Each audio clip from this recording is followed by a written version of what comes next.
Trustee Holmes. Okay. On the motion to appoint Trustee House Mayor Pro Tem, Trustee Dunn. You want to say it? Aye. Aye. Trustee Steve. Aye. Trustee House. Aye. Trustee Brown. Aye. Trustee Holmes. Aye. Trustee Henyard. Aye. Okay. If you want to.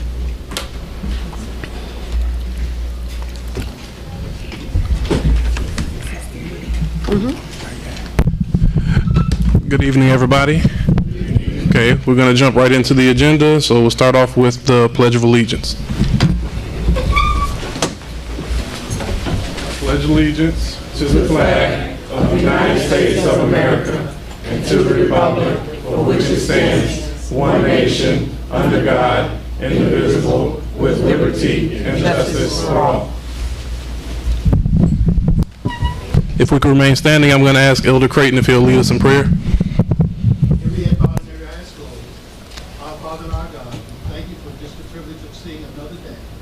We ask, oh God, that you would bless the trustees, mayor, all those that you've called to serve this great town that we reside in. Now, God, may all things be done decent and order, considering all the residents of Dolton. Now, have your perfect will and way, for you continue to do all things well. And it's in Jesus' name that we pray. And all people said, amen.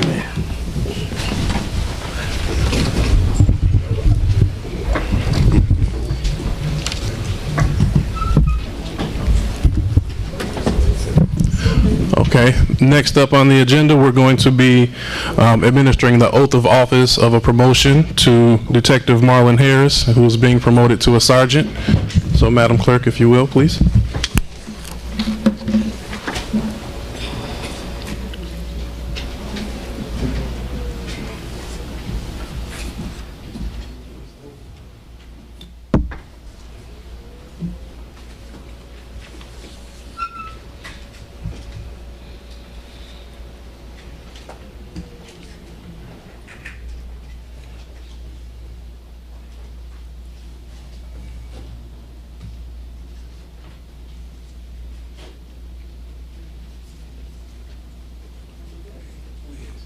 Did she make it here?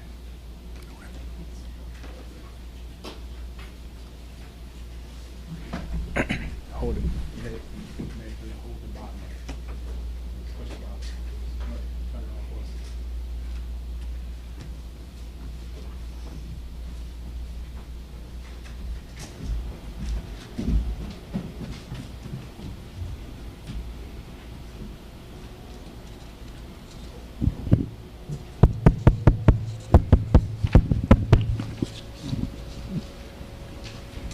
I will hold this in front of you, Detective Harris, since this is your moment. So if you would raise your right hand and repeat after me. I, Marlon Harris, I, Marlon Harris, having been appointed to the office of Police Sergeant having been appointed to the office of Police Sergeant in the Village of Dolton, in the Village of Dolton, in the County of Cook, in the County of Cook, do solemnly swear or affirm do solemnly swear and affirm that I will support the Constitution of the United States that I will support the Constitution of the United States and the Constitution of the State of Illinois, and the Constitution of the State of Illinois, and that I will faithfully discharge the duties and I will faithfully discharge the duties of the office of Police Sergeant, of the office of Police Sergeant, Village of Dolton, Village of Dolton, to the best of my ability. to the best of my ability. Sir, congratulations.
Okay, next thing on the agenda is general announcements. Any announcements? Yes, I have one. Okay. Okay. We'll go Administrator Scott, then Trustee Hayner. Good evening, everyone.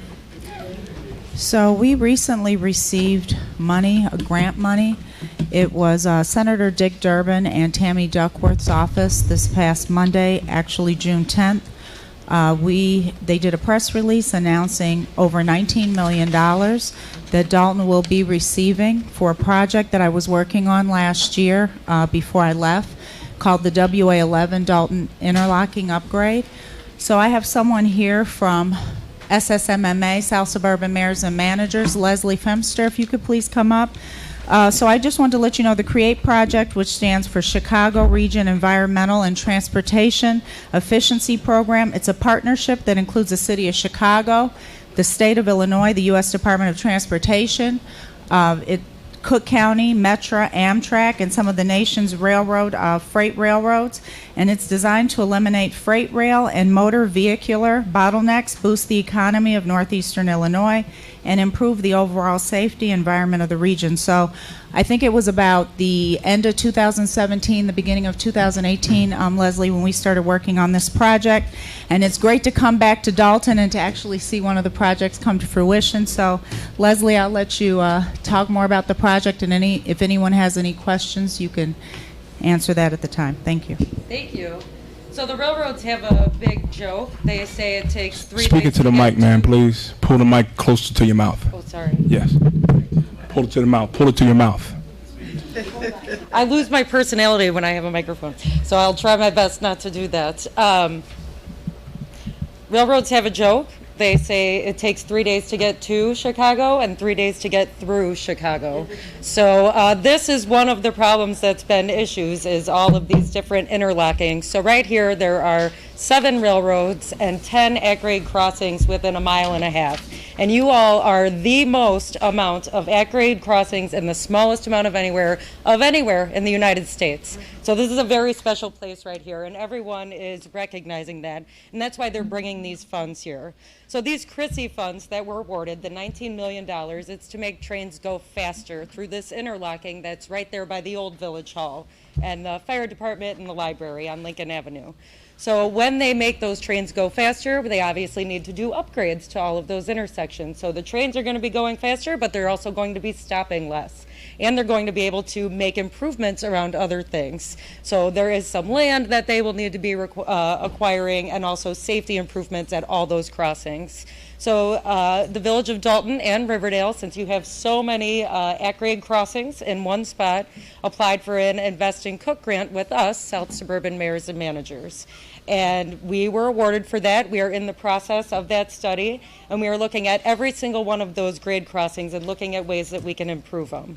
So we are going to be having an open house here coming real soon at the end of the summer, beginning of fall, where we would like you all to come out and be able to tell us what your issues are, what we can do to make it better, because we don't know this community and the trains like you do. We need your expertise. We need you at the table to be there to come and help us. So this is a fantastic thing that's going to make it safer. It's going to make trains move faster. It's going to make them not stop as long, and help improve the quality of life around all of these railroad tracks. So I'd be happy to answer any questions that anyone might have.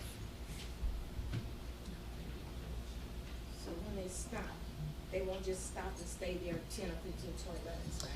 So that's the goal, yes. And this, by having all of this construction going on and the railroads involved with it, they were going to have an open house for what it is that you'd like. So you can go out there and say, these are the improvements we need here, whether it's an overpass or an underpass, whatever it might be in any one of these locations. This is your opportunity to do it, because the price will be very small compared to what it would be if you were to go out and do it yourselves, having the railroads do that cost.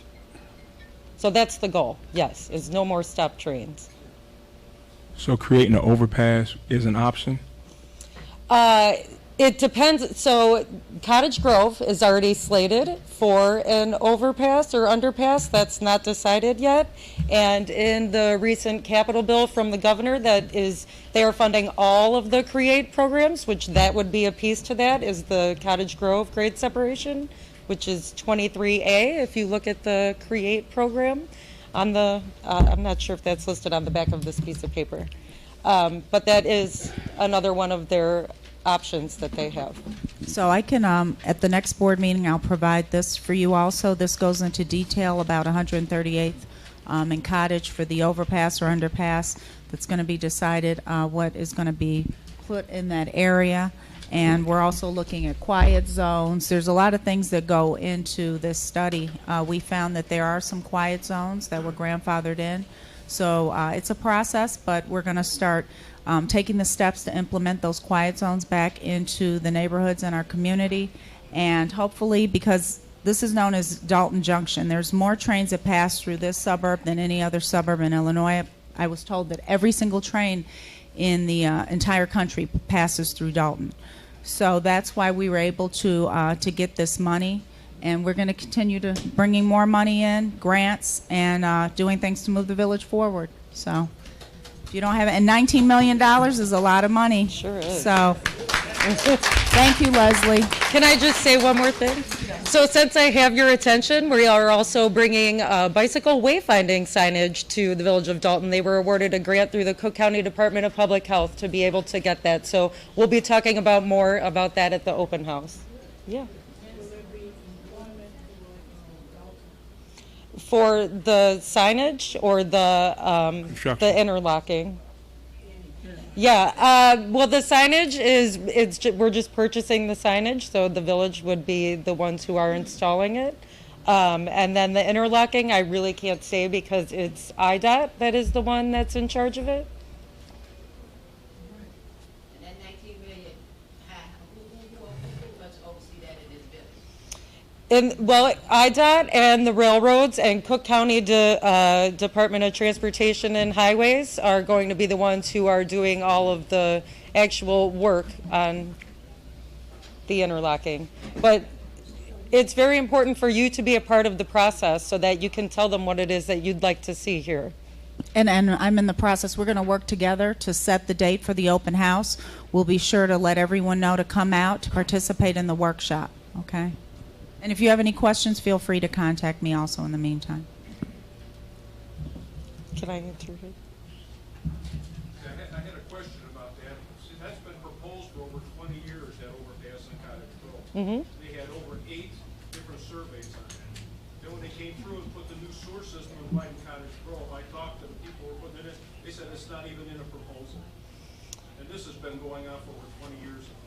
So The reason they wanted to do it is because the people who live in the valley are interlocked by the trains.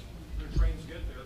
Dalton proposed this during the Shaw administration where they wanted to put in another fire department over down on 138th Street. And the cost of putting it in was too expensive, but they were going to put the overpass in order to alleviate it. That never happened. So we've heard a lot of this before. the CREATE program is the one who identified Cottage Grove, and you can go onto the CREATE website and it'll tell you all about it. It's actually called GS 23A, grade separation 23A, and then the recent capital bill, there was funding for all of these. So it's really going to be a matter of when the governor gives that funding and releases those monies. We had the Economic Planning Commission in 2013, and that was all proposed. Nothing was ever done about it. Well, I can't speak to before me, but I can speak to what is going on right now. Thank you. With that being said, good news. Thank you, Administrator Scott and the administrative team for your hard work on that. Next thing, Trustee Henyard, I believe you had an announcement. Yes, thank you. Good evening, everyone. Thanks for coming out. FYI, my birthday's tomorrow. I will be 26. But I really wanted to announce Taste of Homeless.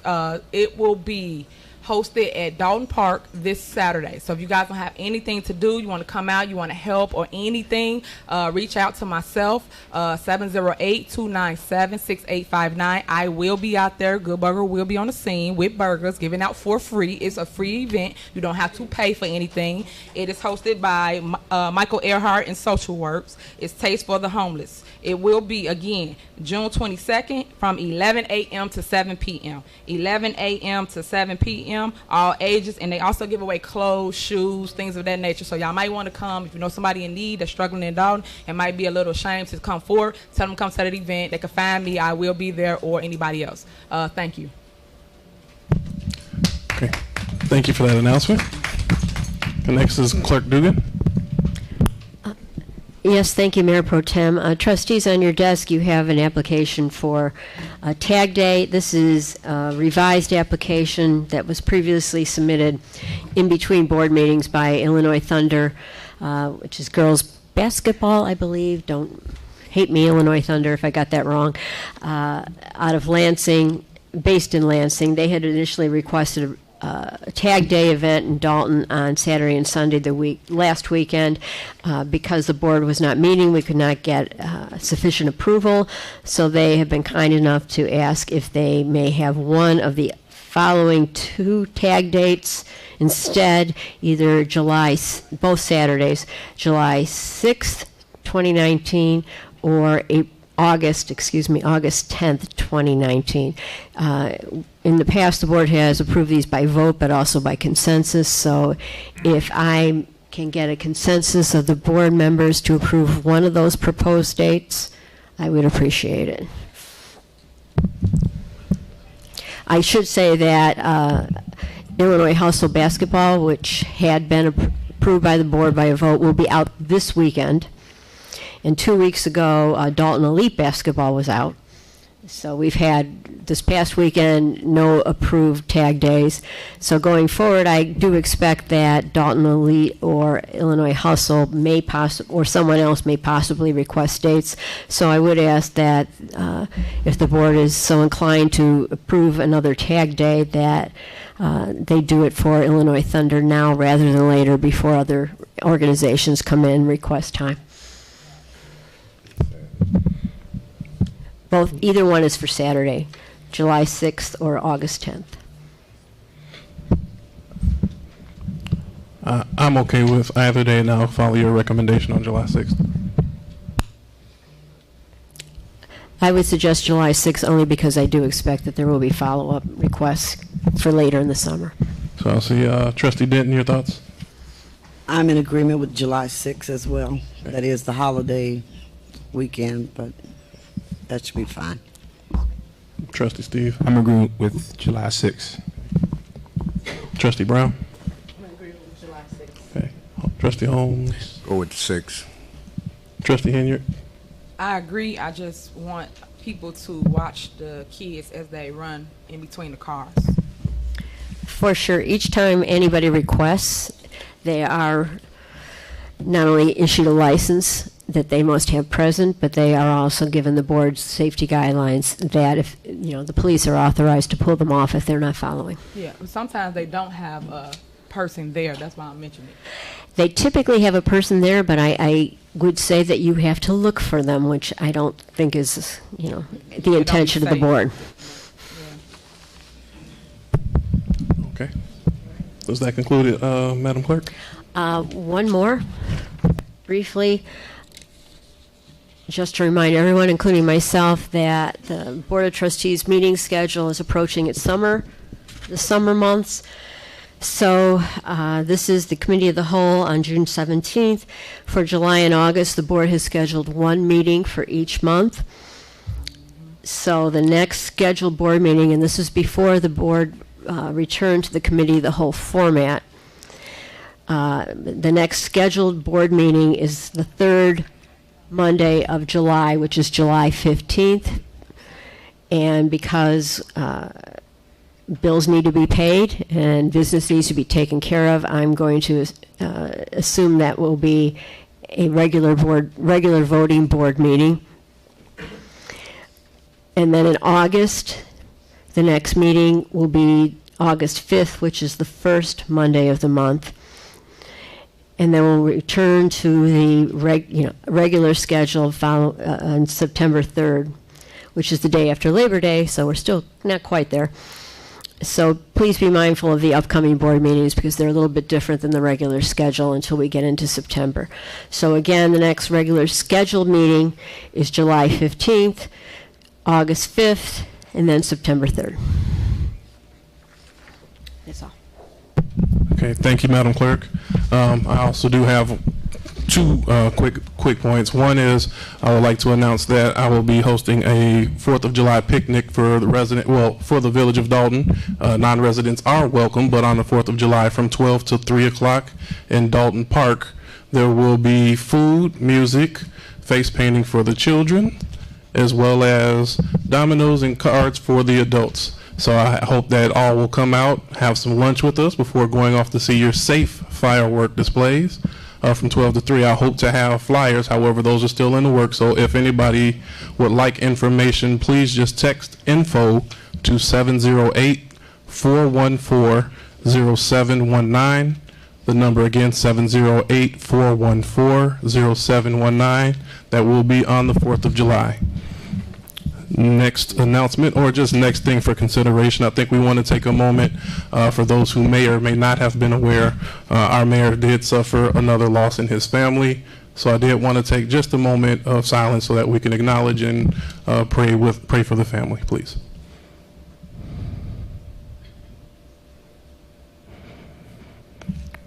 Thank you all. So with that, we're going to move forward with the agenda if there are no other announcements. I have one. Yes, please, Trustee Holmes. Yes. Good evening. On Saturday, June the 29th, RBS Drone Technologies will be here at the Village Dolton Park District from 11 a.m. to 1 p.m. And they will be here just to introduce and show how 16-year-olds can attain a license to fly drones, not just 16-year-olds, adults too. It's about public safety, police and fire, building inspection, delivery, and employment. They will be here inside Dolton Park District, 721 Ingle Street, from 11 to 1 p.m. Once again, they will have their drones here, the teachers here, and show them how to register to come in and get training to license them up to fly drones. And all of our kids throughout the city or state are not interested in guns, not interested in shooting people. So we can all come together, even the adults, come in and try to get your license or either register to get your license, because they're going to be delivering medicine and everything else, even food, with these drones through the technology. So I had a meeting with them and they agreed to come Saturday, June the 29th. I'll have some flyers at the back of the table toward the end of this meeting. Thank you very much, Trustee Holmes. So now we'll ask will that conclude announcements? Any other great things going on? Okay, with that, we're going to move into the agenda. The first order of business, Resolution 19R-010. This was the resolution that we put in place and we tabled at the last meeting because initially it said transfer of TIF funds to the corporate funds. We indicated that we would reword it to more accurately state that we are authorizing a reimbursement of administrative fees to our general funds, and there will be no transfer whatsoever. But what this will do is create a decrease in the overall debt that our general fund owes to the TIF fund. So with that, I'm just going to open it up for any questions from the board if the rewording makes sense, and then I also would ask during citizens address if there's any questions that be proposed. But we wanted to make sure we were consistent with the items we said in previous meetings. No questions? Okay, so if I can, I just want to see if I can get a consensus to move this forward to the next voting meeting. Trustee Denton? I concur. Trustee Steve? Aye. Trustee Brown? Aye. And Trustee Holmes? Aye. Trustee Henyard? Aye. Wonderful. The next, Oh, I'm sorry, myself, Trustee House, yes. Okay, the next thing on is ordinance number 19-014. It's it's an addendum to our nuisance ordinance. And this one, the addended items, we have places within the village where we have individuals who are utilizing their home address to do extensive car repairs and do car business as if they're a mechanic, but they're doing it from their home address. So what this addendum would allow us to do would be that we can ticket and fine and make sure that we are not clogging up residential streets with commercial activity.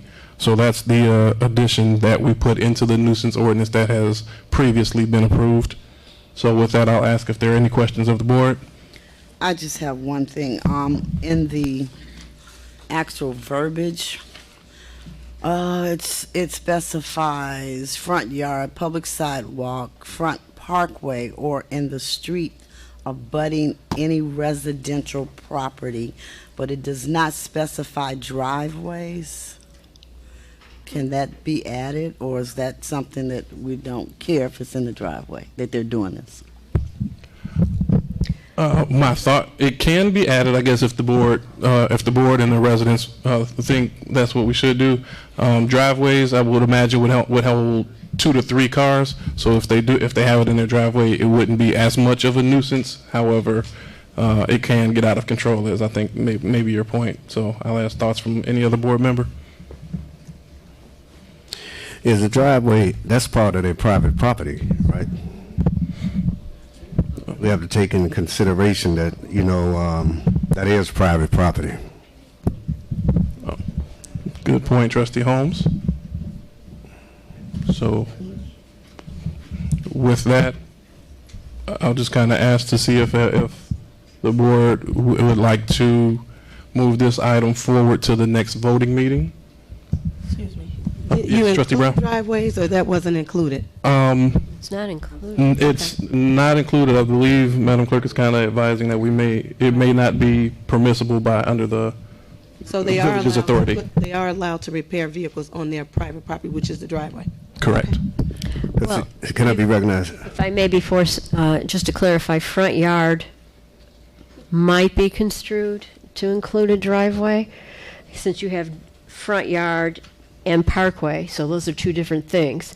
So when I hear front yard, I'm thinking on my grass in front of my house, not my driveway. But I think it would be better to clearly express the intent of the board if it wishes to include driveways. And some of us have, not me, have changed oil or done something else in our driveways with our vehicles, or worked on them. Again, not me, but and the intent of the board, of course, is to avoid a business.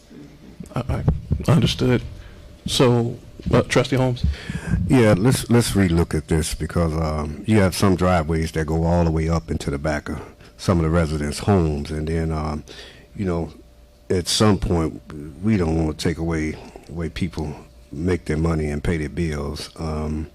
That's private property. We need to relook at it, and it is their driveway. So at some point we have to respect the residents.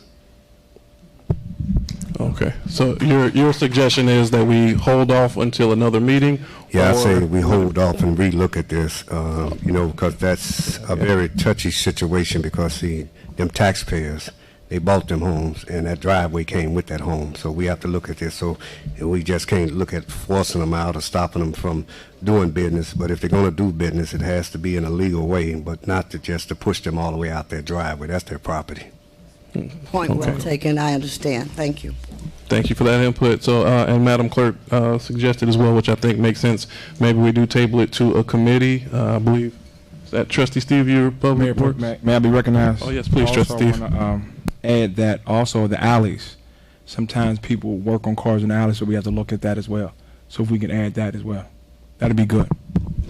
Okay. Would it be all right then if we put that in your committee for like rewording and revisiting? Yes, sir. Okay. Thank you very much. I still ask, with this being on the agenda, residents, please do chime in during citizens' address, as we want to get feedback from everyone as well. So that item will not move forward to the next board meeting. However, it will go to a committee. And we'll move along to the next the next item on the agenda, which is rescinding of ordinance number 19-003 prohibiting water shutoffs on Fridays. And that's Trustee Steve. Yes, thank you, Mayor Pro Tem. How's everybody doing tonight? Thank you for coming out.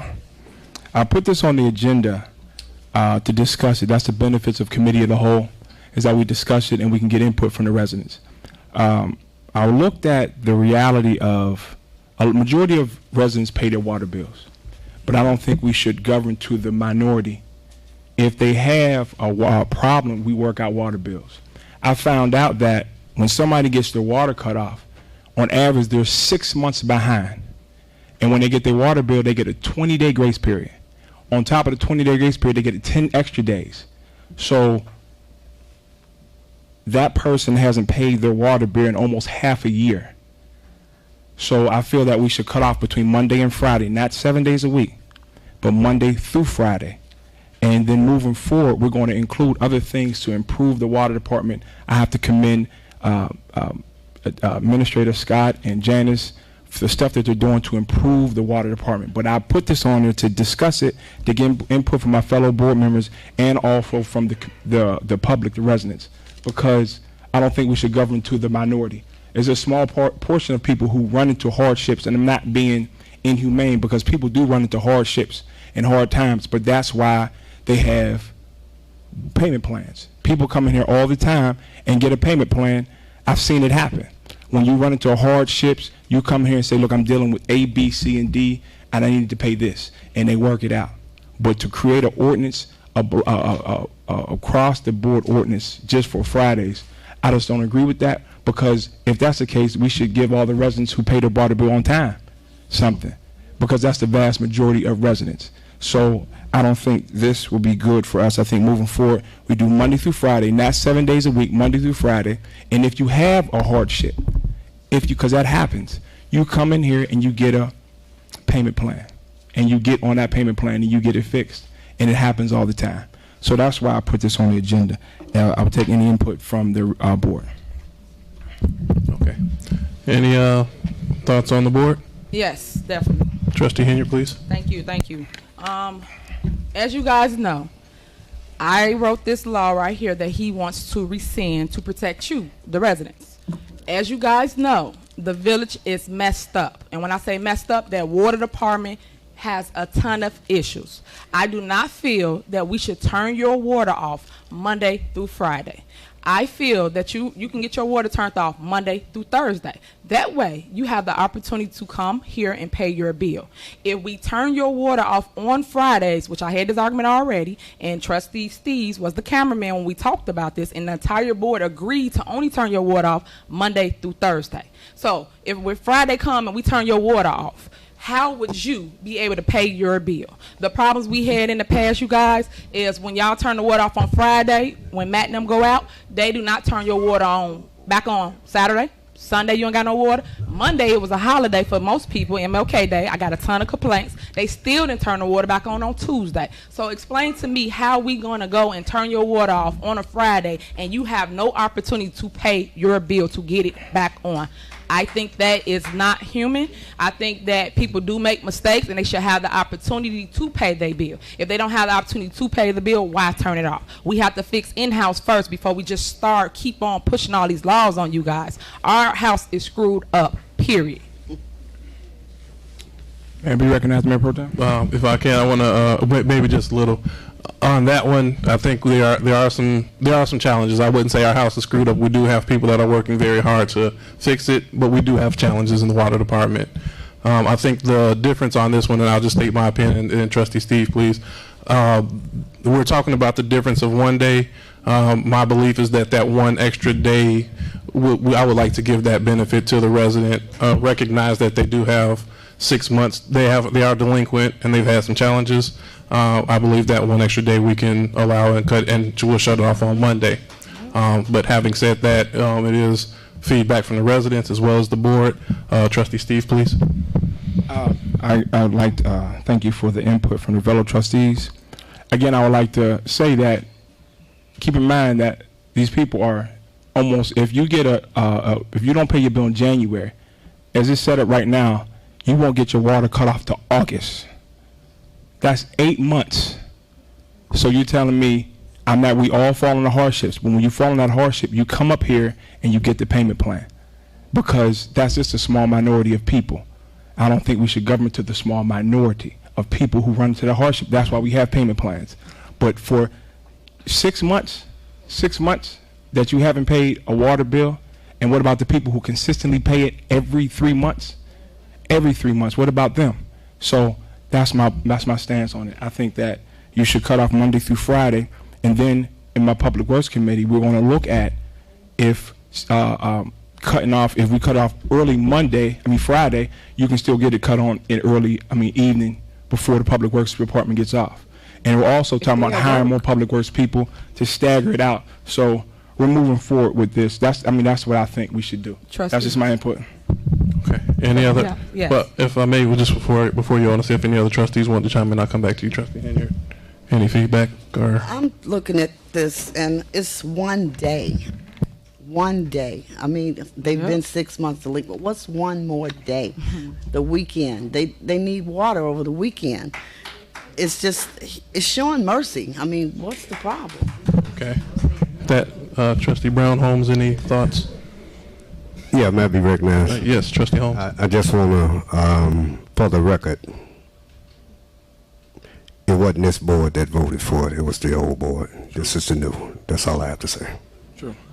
Can I have the floor? Okay. Come on and see Trustee Brown if I had a pamphlet, and then I'll come right back to you, Trustee Henry. Oh, Trustee Henry. I don't care if it wasn't this board or not. Y'all have to do what's right for the people. We can't just keep moving forward and y'all not thinking about the people. The people is the one that's going to hurt. As you can see, we have a ton of issues that you should know about by you being a newly elected trustee. Matt do not make sure things are in order for they turn water off. They have turned people water off that should not even be on the turn off list, and they have to wait 2 to 3 days to get water turned back on. That's not right. And yet we over here fighting over 1 day. 1 day ain't gonna hurt nobody. Monday through Thursday, you turn off the water. Friday, at least they got to go pay their bill before the weekend, so they're not 3 to 4 days without water. What's wrong with y'all? Like, have mercy on the people. We cannot keep doing that. Okay. And all right, one quick moment I want to say. I think I'll keep coming back to the employees. I think the employees are doing as good a job as possible with our resources. So I'm trying to avoid singling out employees. However, having said that, we do have some challenges, and we are working hard to fix them. That Trustee Steve, you had a comment? Yes, I think 6 months, 8 months is a heck of a grace period. If you haven't paid your bill in 6 months, if I can go 6 months without paying the bill and nobody calls me on it, that's heck of grace. That's heck of caring for people who are struggling, and that's why we have payment plans that you come in here and you get a payment plan. But we cannot, how can I say, we have to start holding people accountable.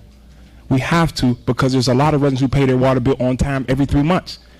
6 months without paying a water bill, 8 months before it gets cut off. When you get this still slip, it is a 20-day grace period. That's not grace.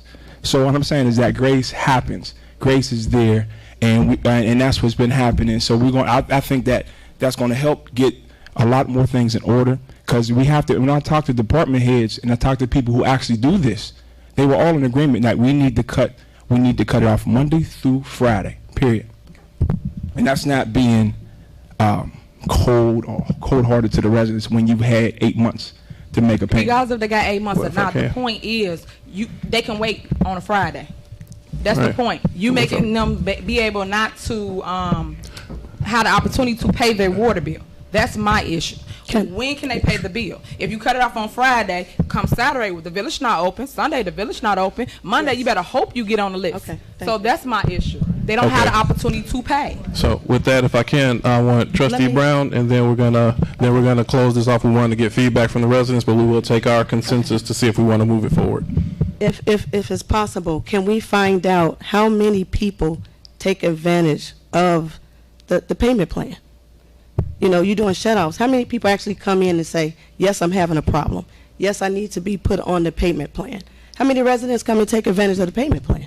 Okay, and our superintendent of public works, Matt, you got a comment? There are some residents that come in and take advantage of the payment plan, and when they come in and take advantage of the payment plan, I'll get the phone call from Janice over here, and we'll go out and we'll get them turned on by the end of the day. Also, when the shutoff list is created, that's created at the water department, like I said before.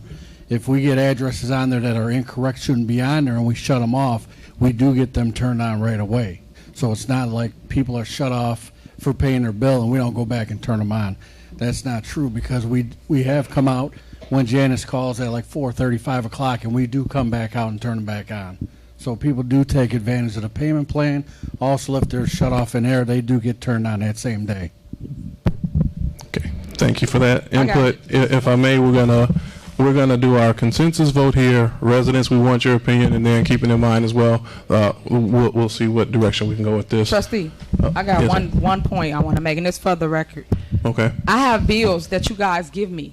I got at least 85 bills just like this. This individual got a bill, and it's for $388,000 for her water bill. She's a resident. So what I'm trying to tell you, I'm not making up stuff about our departments is not in order. That's why I advocate to not turn your water off on certain days. We have 4 days to pick and choose when we're going to turn your water off. But you should have the opportunity to come and get this fixed. For example, District 2 bills recently now just went out late. You guys don't even know that. And then when y'all got y'all bills, it was already due. So now you're on the shut-off list. How?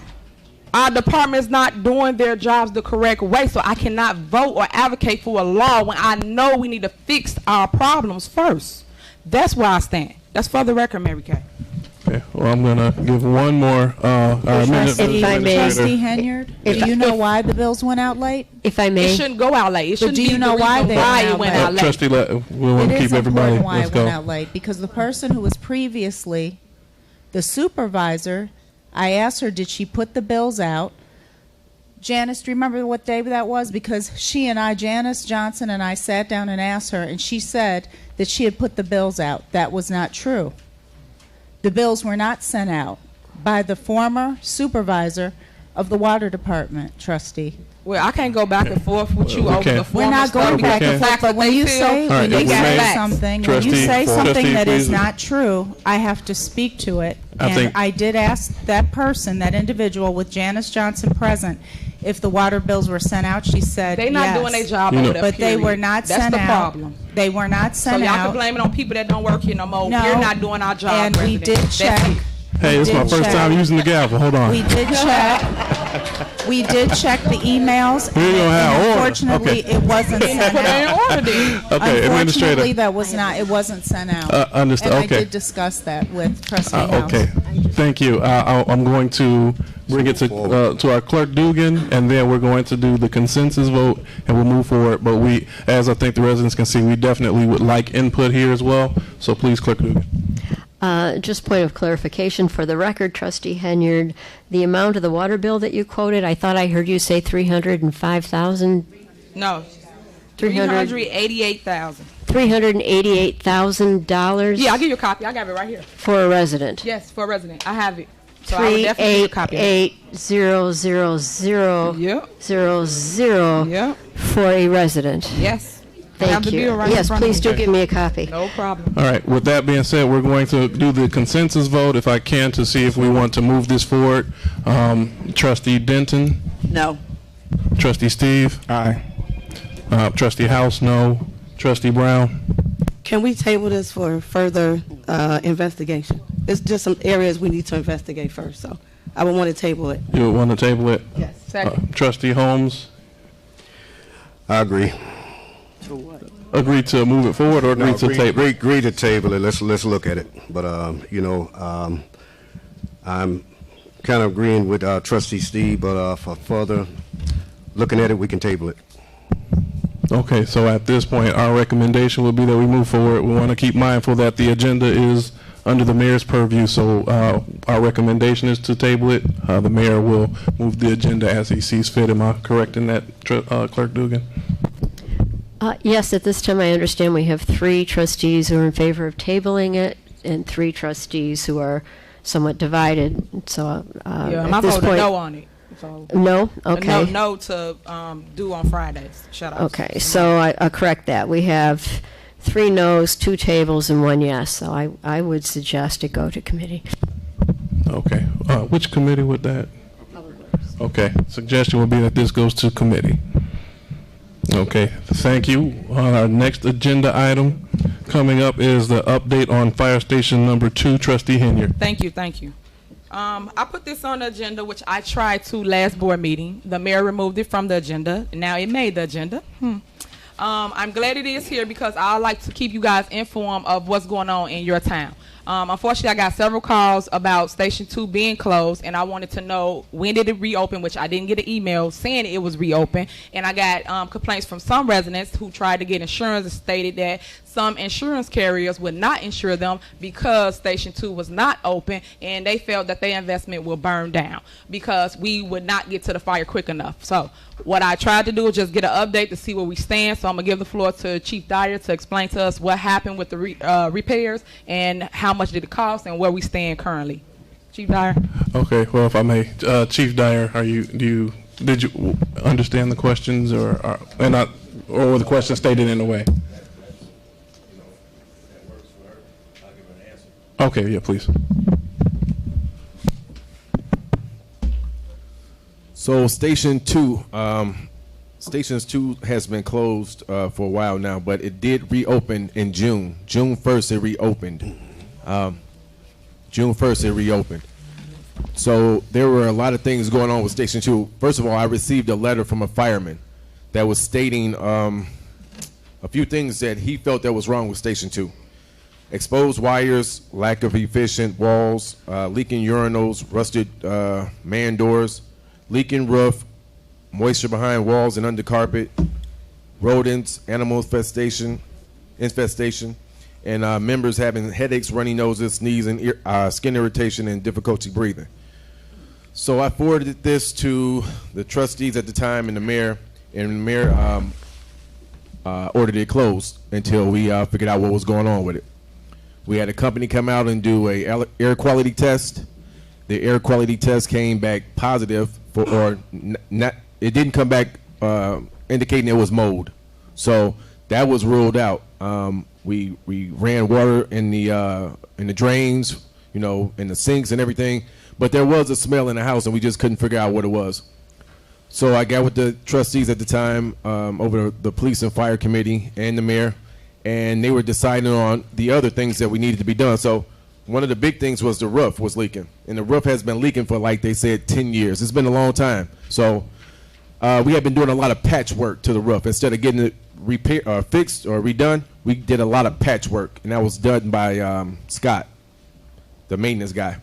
So at this time, we did a few estimates, and we did a few estimates on repairing the roof, on cleaning the firehouse, on getting rid of the rodents. So myself, at the time, Trustee Muhammad and Trustee Pearson went down to Station 2, and even Trustee Pearson himself had said that he remembers being in that house and hearing rodents run across the drop ceiling like this, right? So we were just walking around looking at it, looking at different things. So they got involved, the mayor got involved, and it just kind of, it was a money thing. At that time, around that time, a little bit later, I think Scott got fired.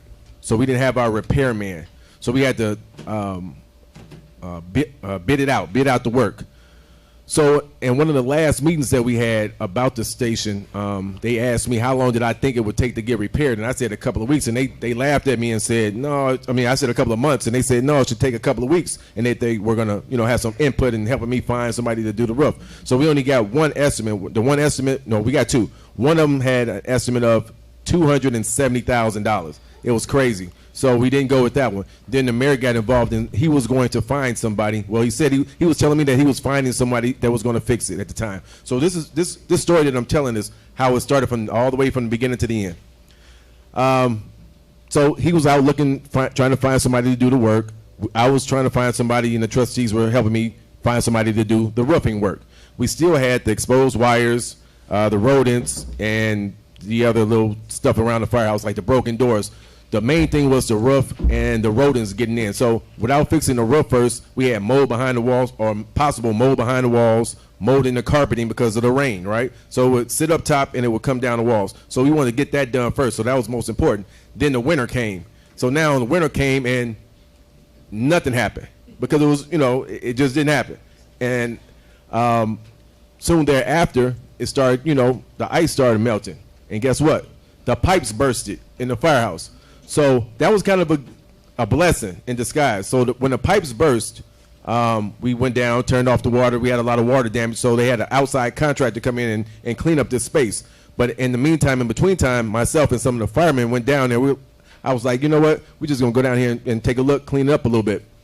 We found mice and mice traps full of mice, and I have pictures of this above the drop tile, right? So that was what they were probably smelling, and poisons.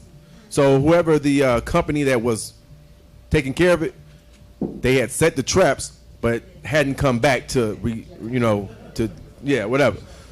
So we got the traps down, cleaned up. They fixed up the room, but we had water damages in the bunk rooms. That's where the firemen sleep. So we thought we were going to be able to save it, myself and Matt Stacy, and we put these humidifiers down and tried to suck up some of the water. We thought that was going to work. We waited a little while. It didn't work. We had a little bit of mold end up settling in. Scott came back to work. We got Scott down there to redo that part of it, redo the carpet or shampoo the carpet. He took the trim up. He did around the window. We looked behind the window sill and everything, made sure everything was good, and we opened Station 2 June 1st. Okay. That's my 3 minutes. Take a deep breath, Chief. So and it was like a big, one thing happened after another. Then winter came, it was real bad, and you can't get on the roof during the winter time.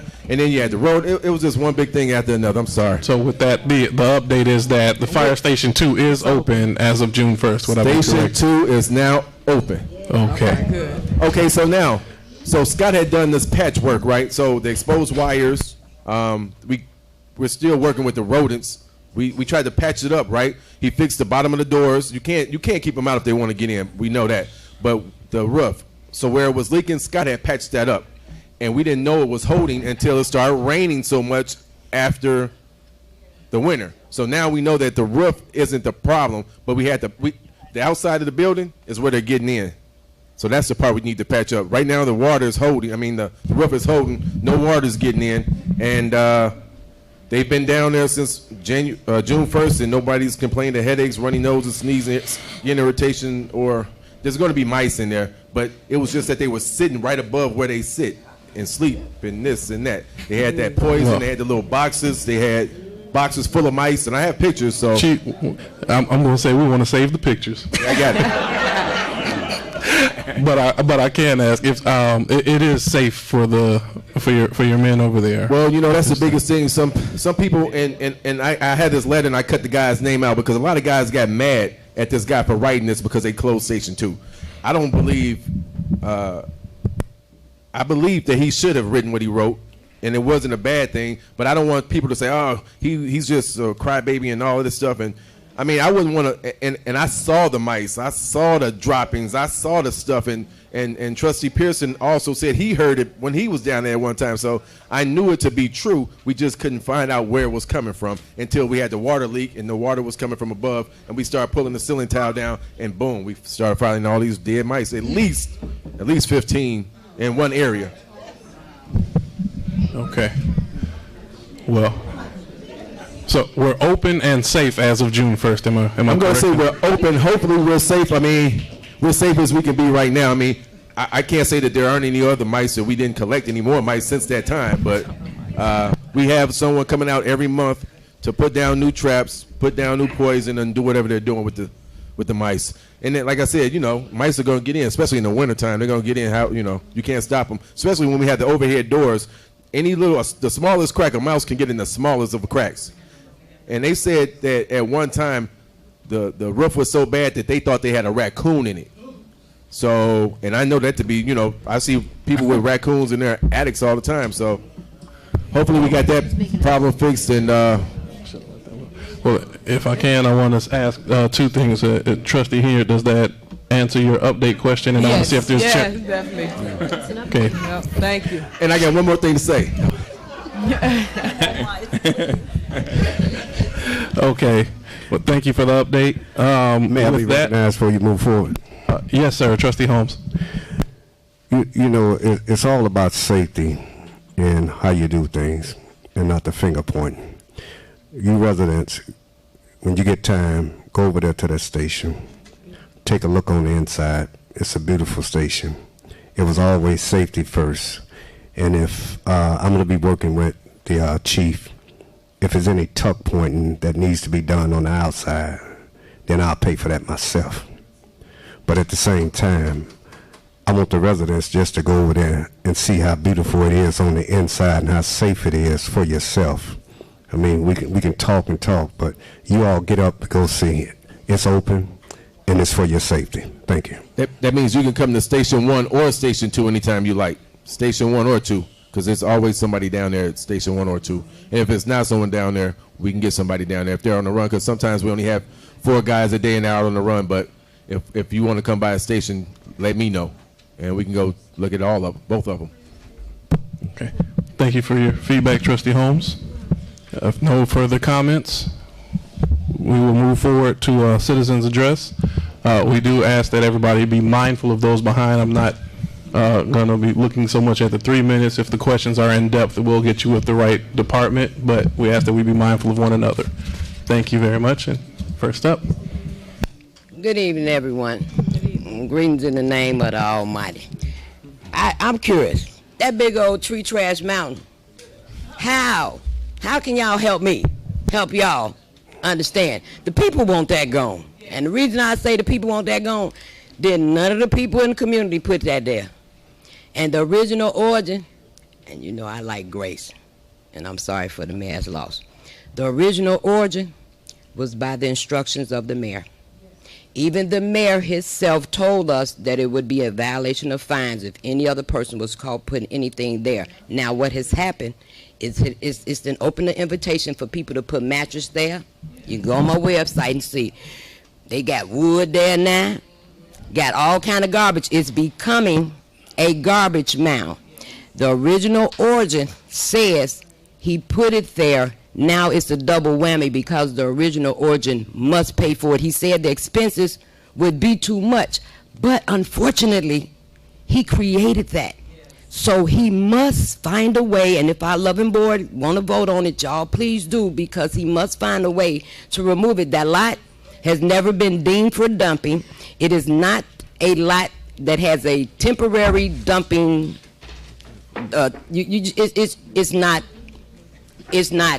It's village property, but it's not deemed for that, you know, and that's been there for a while. So I believe that should be put on the agenda real soon to be moved, because it smells when it gets rainy.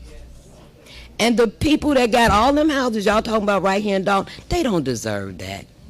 And you know, I try to always do things very appropriate, but it's too many times I've called. Now my new board, I'm like this. I ain't taking nothing from the old board. Old don't do me no good at all. I like the present, current, and now, you know, the blinking and breathing here, right now. And I like this house. I spoke about this before. Now, I know y'all can't see it, and I didn't have enough time to get it to the video. This house is off that curve when you come down Lincoln. Now, don't get me wrong. I don't know who these owners are. I've been out here 31 years. I've never, ever seen this house sighted. Now people are dumping couches alongside this house. Ooh, I don't want y'all to hear my personal opinion. People, I walked past there yesterday. People have dumped couches beside that house. Now it's bad enough that he don't want to accommodate this village. That's the same house that 4 years ago, I had to come and had the village work with me to extract all his dogs. He was letting his dogs out on the children. Now we don't have that no more. Now his tree work, all that, his fence. He got a garage that is actually getting ready to fall in one of our alleys. If we have another bad storm, it's going to hit the alley. We have reached the 3-minute mark. Okay. I made it to the 3-minute mark already? You wouldn't mess with me, would you?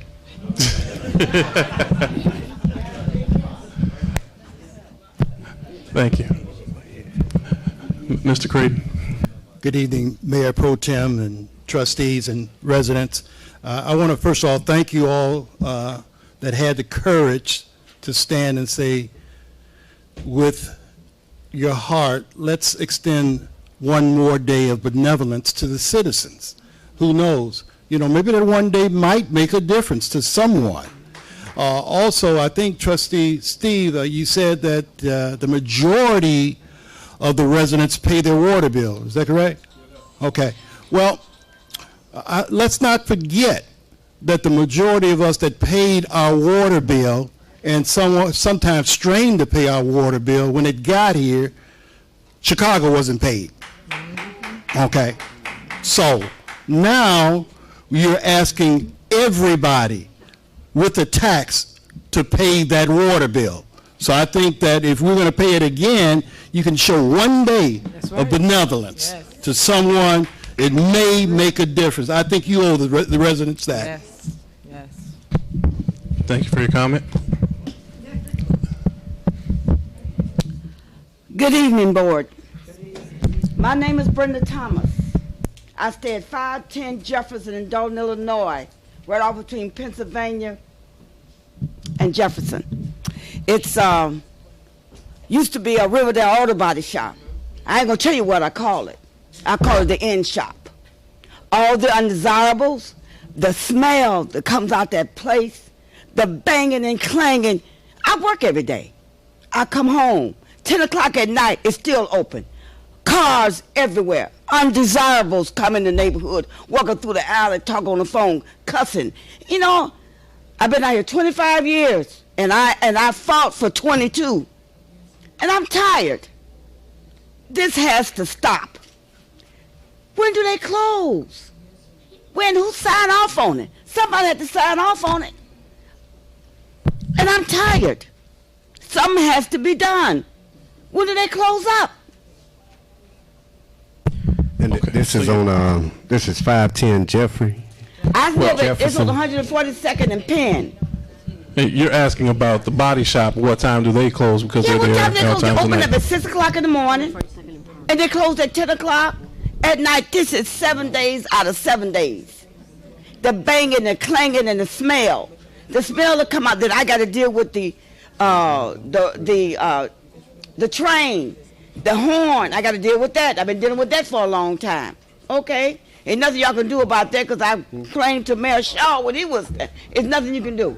So now here come the Riverdale Auto Body Shop. I mean the old Riverdale Auto Body Shop. I don't know what they call it, but I know what I call it. It just don't make no sense. And they be out there using all kinds of language. And my front yard, my backyard, my house is at an angle, and I hear every word they say. And now, if I can, ma'am, I spoke with Trustee Holmes, and he'll work with the police chief on coming up with a resolution. So if you would like, after this meeting, please I called the police. He had a little round thing looking at him, pulling up at 10 o'clock. It's looking like this. Yeah, it is busy out there. But there ain't nothing they can do because it's not against the law. Well, let's do this. I want to talk with you after this here, because, see, you finna get some sleep, and I guarantee you that. So Thank you. we'll talk to you before I leave here. You finna get some sleep. Thank you, sir. I appreciate it. Thank you. And another thing, the fire department. I praise you guys because I had a house fire. And whoever this guy was, he was a Caucasian guy, and he bent over to me and said, Miss Thomas, are you all right? He had the beautiful teeth I ever seen in my life.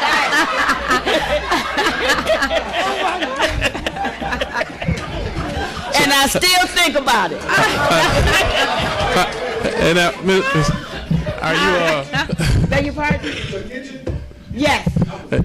Yes, you were. Yes. So, but he's the one that leaned over me. so,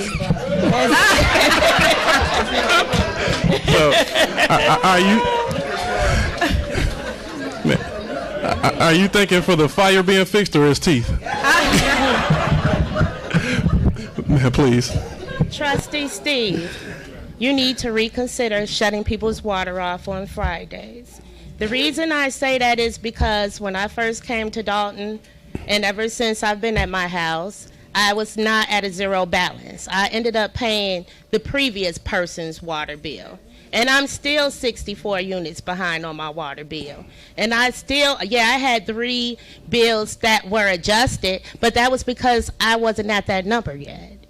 Or, and it's like, there needs to be someone to look at people's water bills. I pay someone else's and I'm paying mine. I know I'm not the only person. And you're willing to shut people's water off, and it's over $9 million that hasn't been paid to the city. I don't think that anyone in Dolton should be paying money to Dolton as it pertains to water bills, period. We should be paying our money to another service or another entity. I was told to bring $1,000 cash into the water department when I could have swiped my debit card. And then I come in, you don't accept cash at all. So before you start, saying you're going to make these things happen, you need to definitely take a look at the water department, period. And people, you need to pay attention to your water bills. If it looks high, if your reading looks funny, get a copy of your meter reading. See what your meter reading was and track that. Thank you. You're welcome. Thank you for the comment. And I'm sorry. I was curious. Over across the street here at this store, how they get 4 o'clock license? I've been out here 31 years. How they get licensed to stay open till 4 o'clock? We know we don't want nobody drinking to that time o'clock in the morning.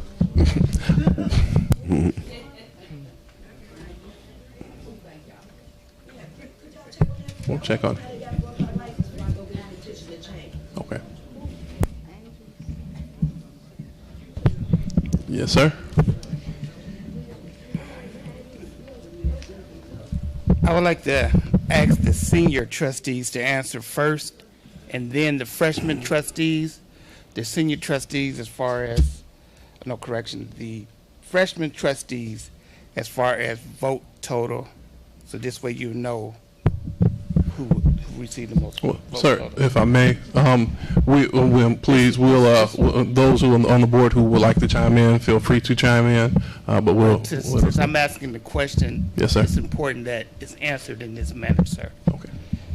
As trustees, speaking to the mic. As trustees, what are the 3 most important issues facing Dolton today as you see it?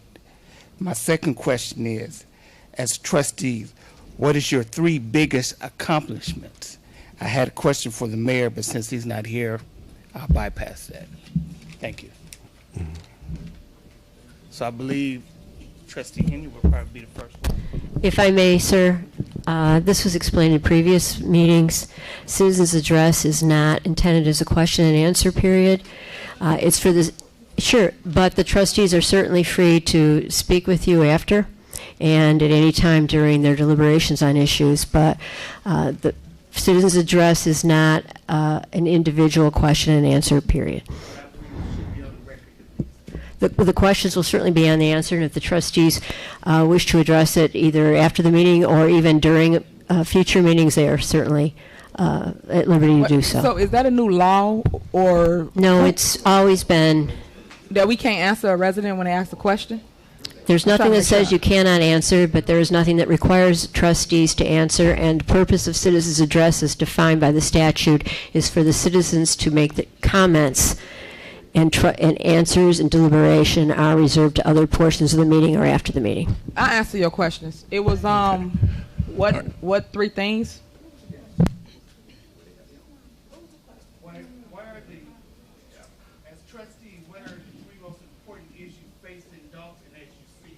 Number 1, crime is ridiculous. 2, water department and corruption. I'll say this.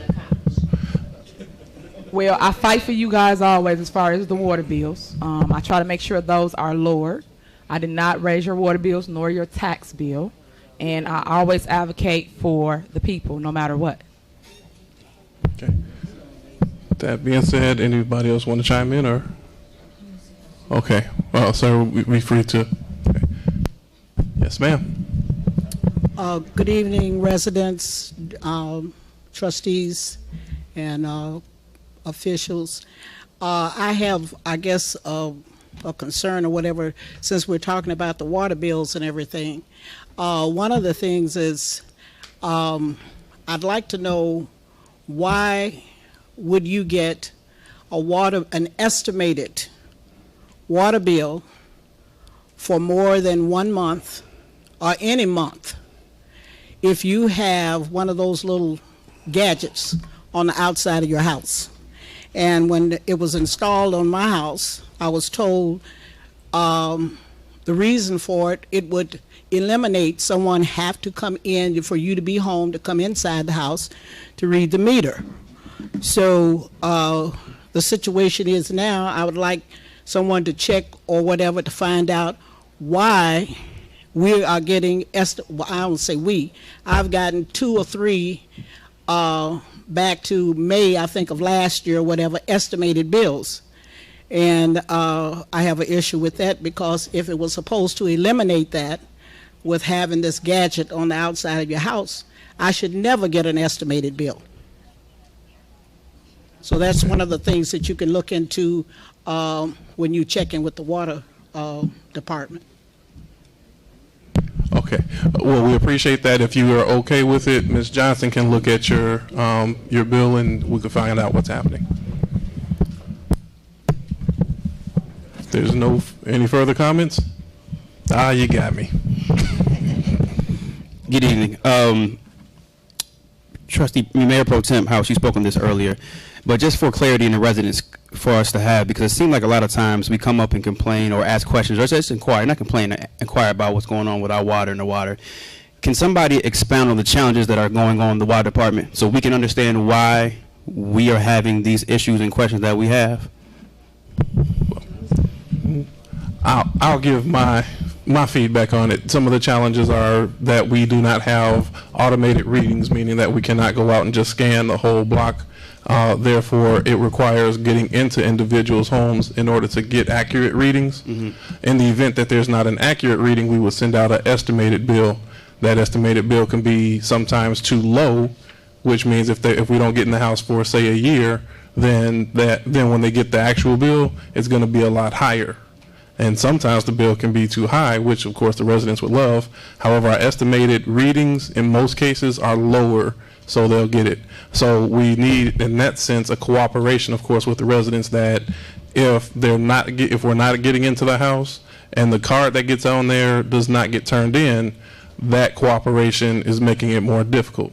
Having said that, the mayor and office have worked to get a loan, and if I understand it correctly, we have been approved for the loan, which will allow us within the next year to 2 years to get electronic readings for every home, which will allow us to get accurate readings as well as monthly billing instead of every 3-month billing. And a monthly billing will make it a lot easier for people to schedule their payments and things like that. Also, when you look at us being quarterly in the billing, the quarterly billing means if it's tough after 3 months, it's going to be even tougher after 6. And if something happened with the mail, God forbid, or the bill gets pushed to the side, then that person just, it may not trigger in their mind that I haven't paid it in 3 months because it's not one of your regular monthly bills. So I think that's some of the challenges coming forward, and as well as one of the solutions that the mayor and staff have been working on. I got 2 points. I don't use my time. Well, questions. One, is there a number of, do we know the number of people that receive their bills late? And if, with that being said, will they face any actions or extra fees for paying late? No. Okay.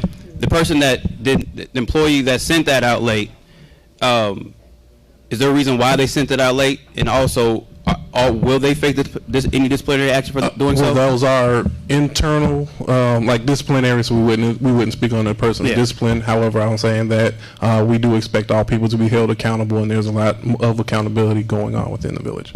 Thank you. Also, I want to add that we're working on the budget for our Sentinel newspaper, and I want maybe a center page article to explain to residents the difference between an accurate bill and an estimate bill. And because a lot of people still don't know if they have an accurate bill or estimated bill. So we have to do some improved marketing to educate the residents on estimated versus actual and vice versa. How's everybody doing tonight? With that being said, that's perfect because it segued into what I was going to say. If we have all of these problems with the water that you guys have yet to iron out, or the accountability isn't there, why are we trying to impose shutoffs?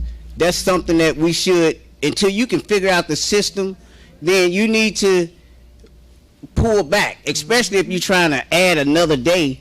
Especially most people get paid on Friday, but they don't get off till 5 o'clock.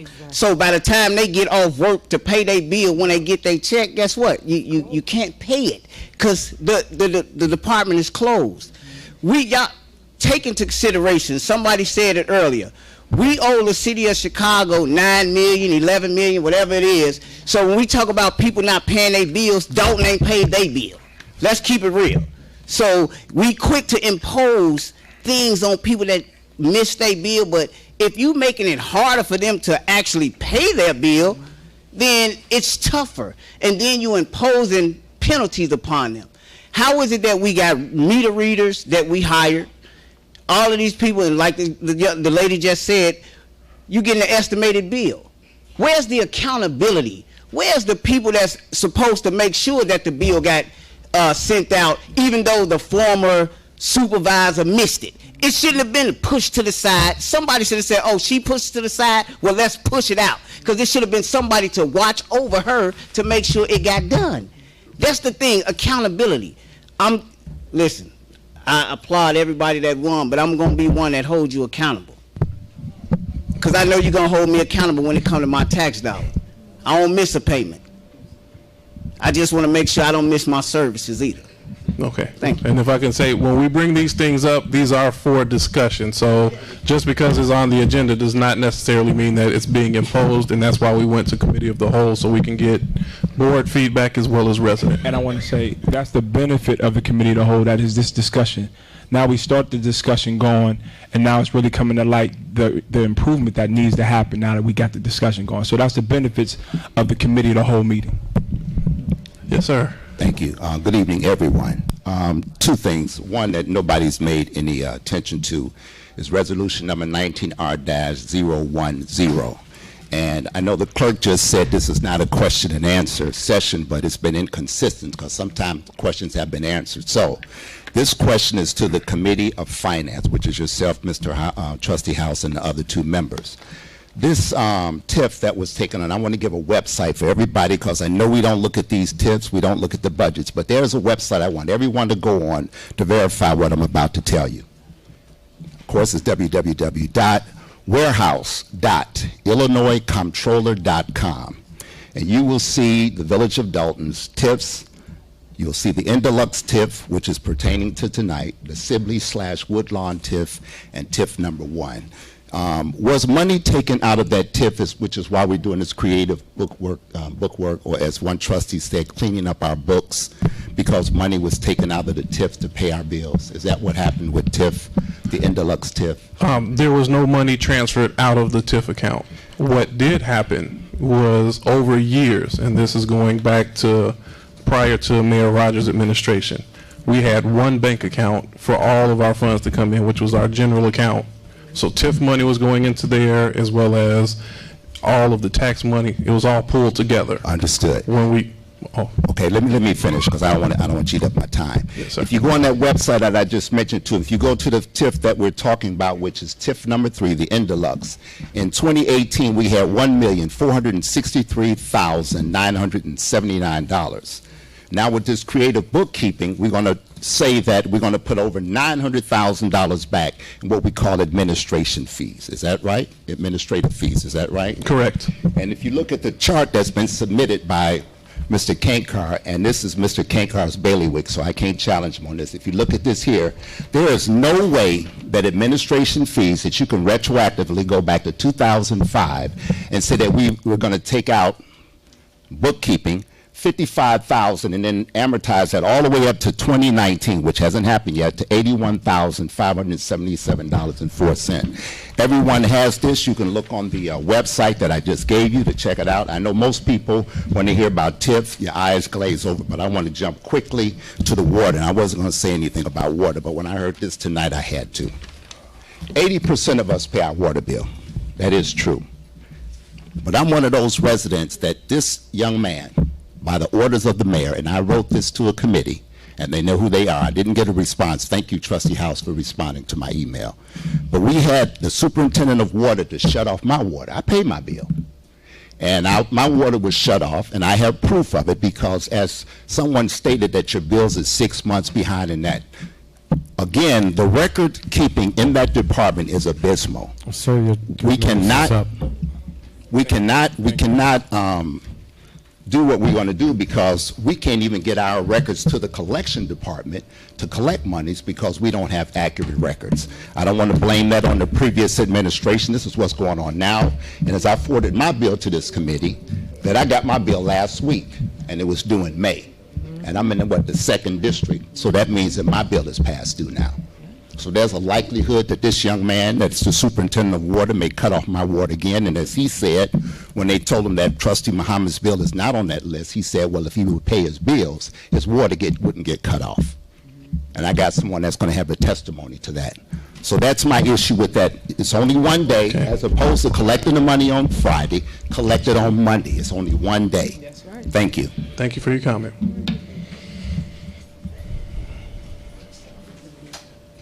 Website again is warehouse.illinoiscomptroller.com, and you'll see all of the TIF and our finances on the website. That has to be filed by the mayor and the attorney and the auditing firm of Lauterbach and Amon. Good evening, trustees, administrators, Village of Dolton. My concern would be on the resolution, as Mr. Muhammad spoke on. You've already addressed that, and he's given us the website. But also the nuisance definition, I thank you guys for taking it to the committee because there is a problem, and I think Trustee Denton, as well as House, you talked about the definition. Taking it to committee will define driveway.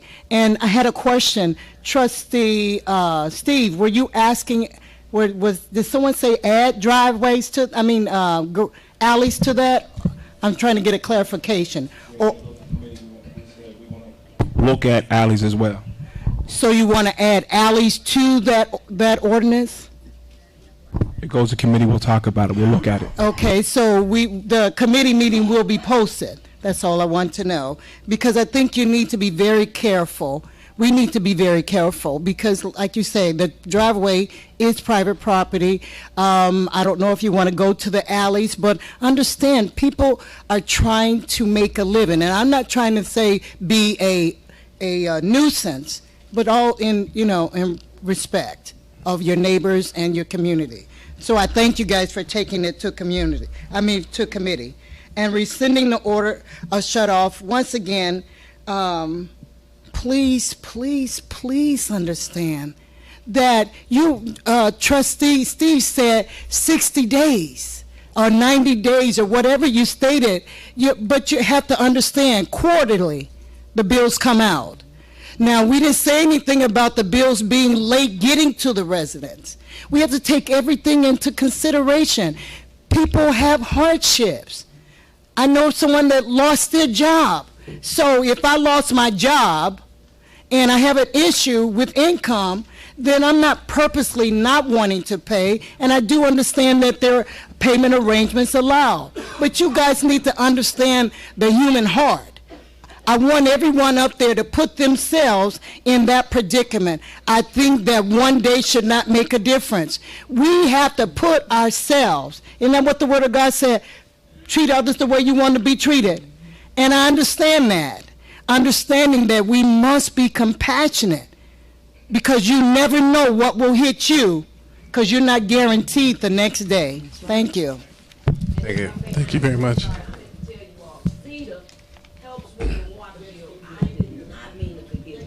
Okay.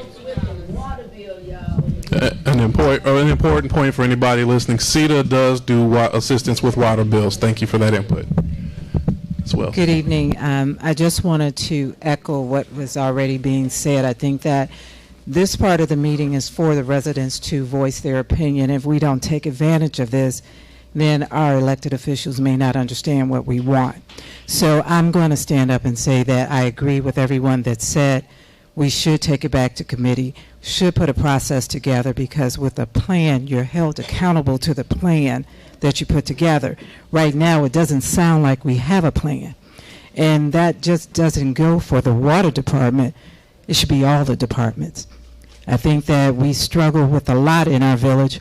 We don't have a housing plan, but we have a lot of ideas. I sent each one of the trustees a copy of a plan. It's just a shell, but I've heard nothing back. But if we don't address what's really wrong in our village, we're going to perish. And there's no comments about the TIF. Now, I'm not as versed in it as some people are, but I think that we should wake up and ask the questions, because the elected officials are making decisions for us. And when those committee meetings happen, we all need to be present. Because if you don't understand it, you can ask a question. Because if we stay in ignorance, then they're going to do whatever they want to do to us. So I'm in ECHO, take everything to committee. Let's put a plan together that's going to work, and please consider what the residents are saying, because our tax dollars run this village. Okay. Thank you for your comments. Okay, with that being stated, who may I ask for a motion to adjourn? Motion to adjourn. Second. Okay, it's been motion and second. If you don't mind, please call the roll. Ladies and gentlemen, if you can bear with me for one moment while I call the roll so I can hear. Trustee Denton. Aye. Trustee Steve. Aye. Trustee House. Aye. Trustee Brown. Aye. Trustee Holmes. Aye. Trustee Henry. Aye. Thank you. We are adjourned at 9:02. 9:02. 8:02. I'm so used